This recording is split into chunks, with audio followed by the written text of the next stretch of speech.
Today is June 24th, 2016, and what that means is that yesterday was the worldwide release of Mobius Sonic the Hedgehog Remixed by the Materia Collective, and I am super pumped about this project, and I'll tell you why. Okay, so as backdrop, Sonic the Hedgehog is no hyperbole where it all started for me. So I was, I would have been 7 years old when Sonic the Hedgehog 1 for Sega Genesis came out, the original. And I remember we used to go into a department store in the US called Sears, and most people have heard of Sears, but just in case you haven't. And they had the Sega Genesis on display with the little controllers that would stick out of the display, and you could play, and you could press the button and there'd be 5 different games that you could select. And I remember just being fascinated by Sonic the Hedgehog. I loved the music, and I would just sit there and watch the demos over and over, and then I would go and play and try to make it as far as I could before, my mom was done shopping, and loved it. So that's where it all started for me. I really became, just in love with the music. And then my cousin, Will, he actually gave me a copy of Sonic CD when it first came out. So this is 2 years later, 1993, and he gave me a copy of Sonic CD, and I would put it on in my dad's computer at the time through his computer speakers, and I listened to that soundtrack intently for hours on end. And it was the US Sonic CD soundtrack, but I just ate it up and loved it. And I actually didn't even get to play the game except for just a couple times when I went over to my cousin's house. And so it was actually a few years before I actually got to really properly play through Sonic CD. Got to watch, the demos and stuff, but all I knew it from was the music. So the Bad Future theme for Wacky Workbench was the track. There's in the US version of the soundtrack, there is this really wicked guitar solo that happens.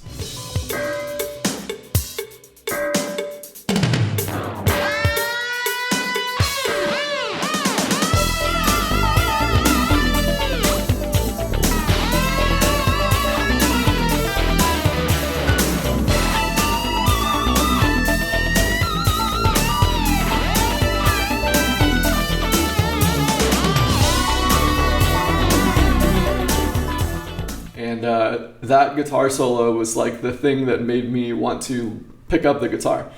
So I was 9 years old at the time when that happened, and so I listened to that soundtrack for easily the better part of 2 years. I was just obsessed with it. Also got a Sega Genesis for Christmas finally, and so I got Sonic Spinball and Sonic 2.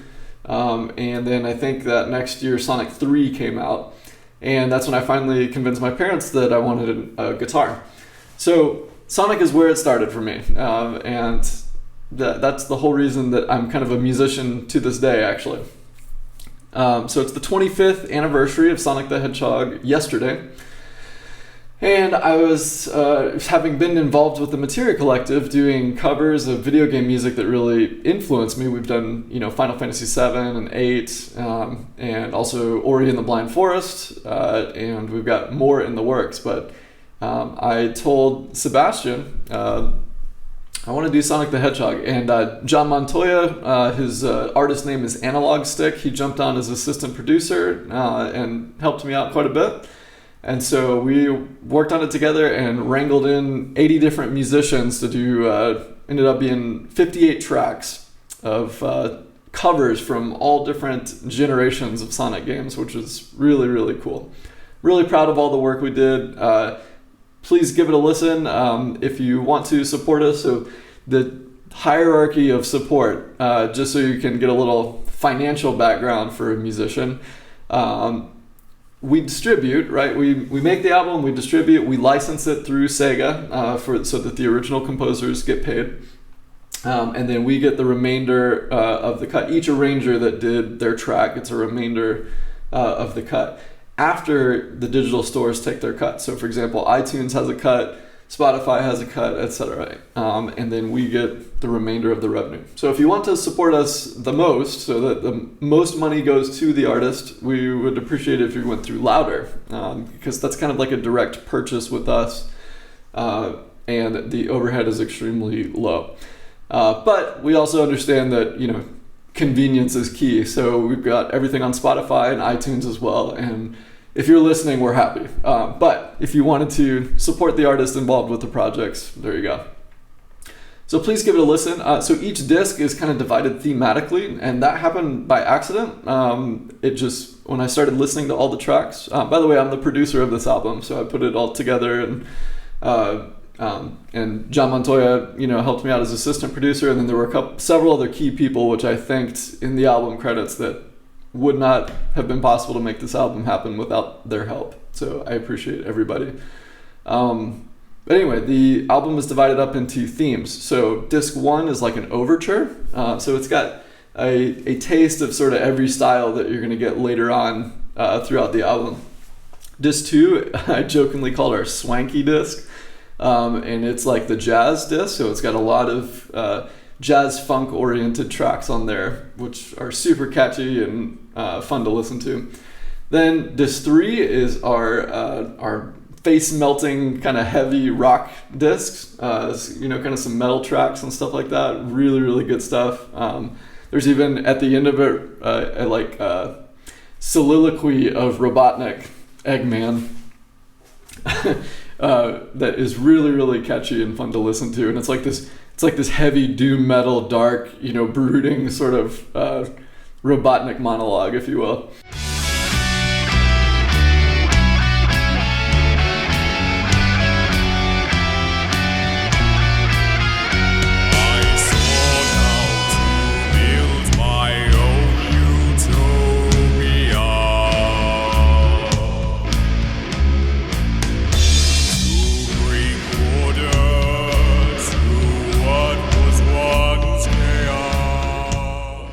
Really cool. And then disc 4 is the electronic disc. So that's where you get all of the sort of, danceable and quirky electronic kind of tracks that we know, which is funny because those are all of the elements of the original Sonic songs, right? You've got the kind of jazz funk fused with rock, fused with electronic elements. So we ended up getting all of those in on the album.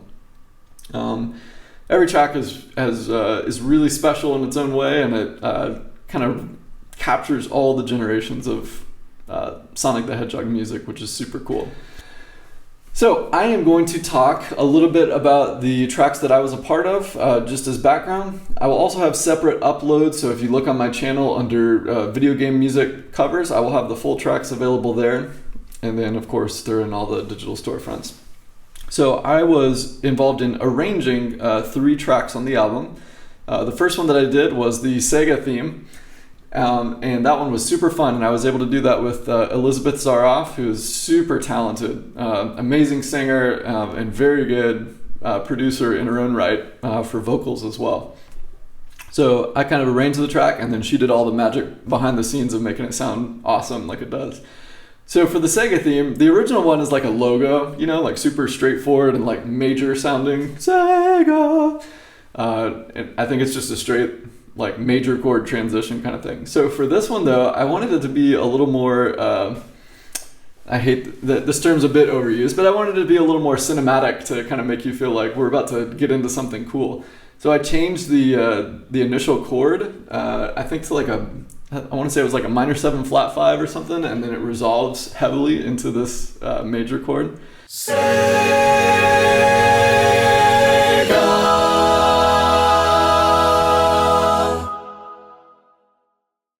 And so that was really fun. And we had 4 different vocal parts, and several people took all 4 parts. We had several people from the collective participating, and it turned out really, really good, as you'll hear. And that's thanks to Elizabeth and her editing. So that was the first one. The next one up for me is a track called Visions of Flame and Frost.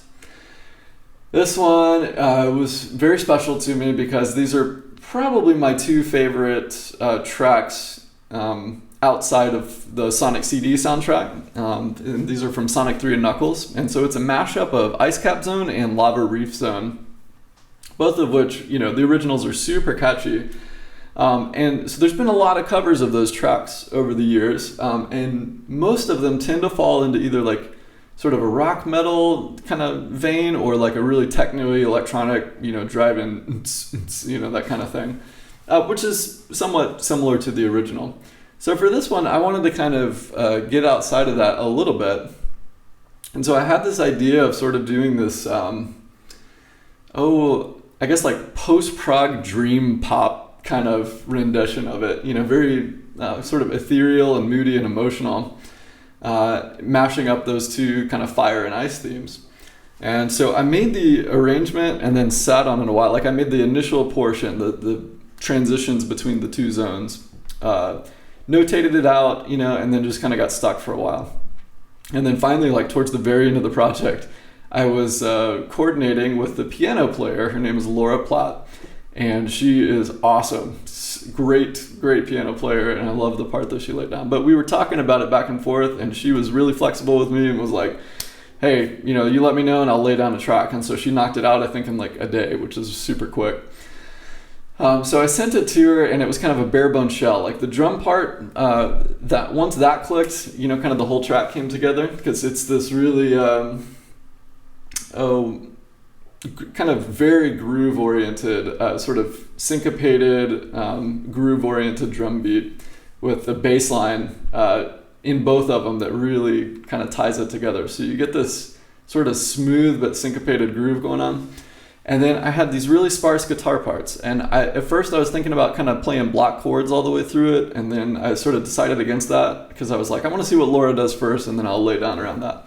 So she got it, and all I can say is when I got the piano part back and heard it the first time, it was like a quasi-spiritual experience, because just the stuff that she played, the way that she voiced everything and the chords, it was like, yes, it took it to this really sort of ethereal, emotional level that I was sort of trying to capture. It makes you feel like it's almost like this grand adventure, like pinnacle moment or something of the story.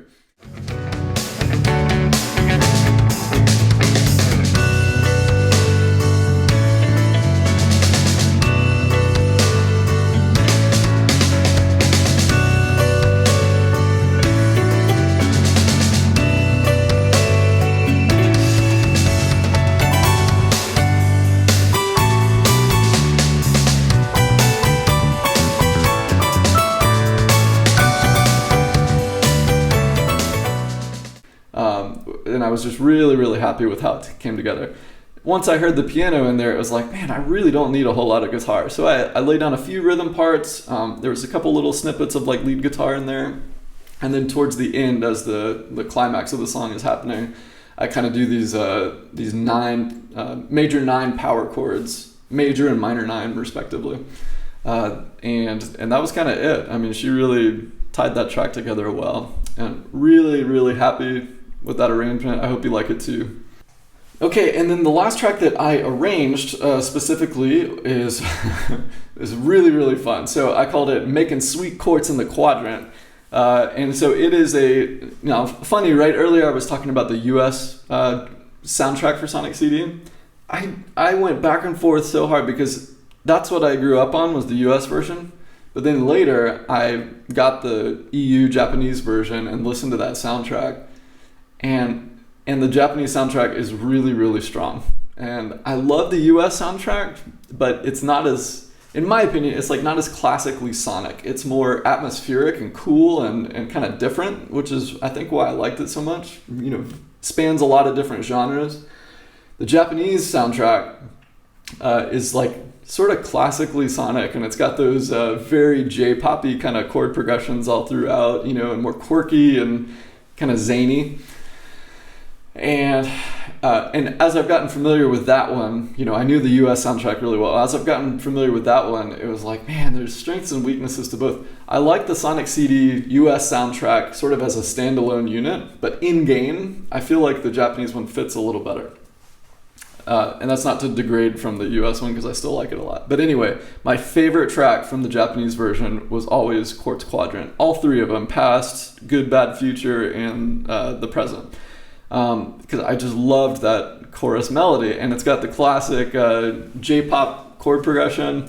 One of my fellow YouTubers and Materia Collective colleagues, Joshua, I think he's actually got an episode, and I'll try to link it in here, where he talks about this progression. I want to say it's the Golden Road progression, but essentially it is if you are familiar with diatonic chord theory, it's like a major 4, major 5, minor 3, and minor 6 chord progression for the chorus. And it happens all over in like anime soundtracks and video game soundtracks and stuff, especially in Japan.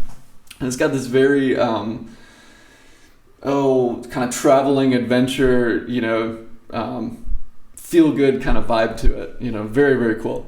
And so the chorus has that, and yeah, so it's super fun. And then I got the amazing Jordan Chin, who's also a colleague of mine in Materia and a fellow YouTuber as well, and I'll link to his channel. Please check out his music. He's a fantastic guitarist. He laid down the guitar solo in the bridge.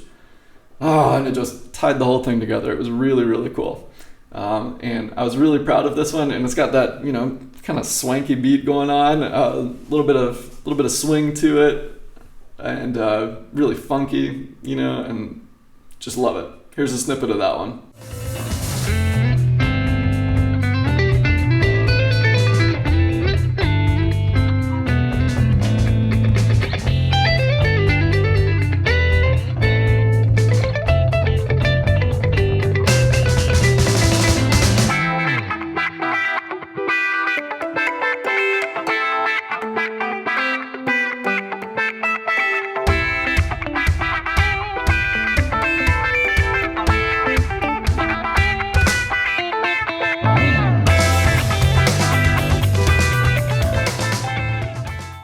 So if you can't tell, I'm super excited. I covered my tracks, but honestly, there are tons of other super strong tracks that you're going to want to check out, from classic zones, in the original games, all the way up to even much newer, kind of current generation titles. And so we got everything covered.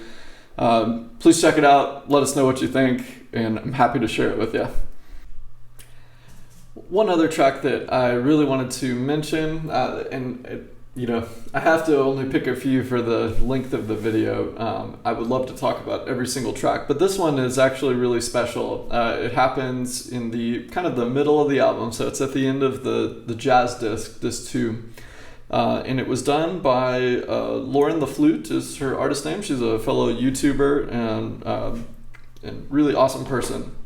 And she was contacted by a mother of one of her fans. And the mom said that her daughter used to play flute quite a bit, but was no longer able to due to a severe illness. And she said she was also a big Sonic fan as well. And so she asked her to do a cover song of, it ended up being Dreams of Absolution was the song. And so Lauren did this really hauntingly beautiful rendition of that song using basically all flutes with a little bit of tambourine. And she was able, and so this was about midway through when we were working on the project, and kind of because of the illness, we decided that we wanted to go ahead and get the track over to her.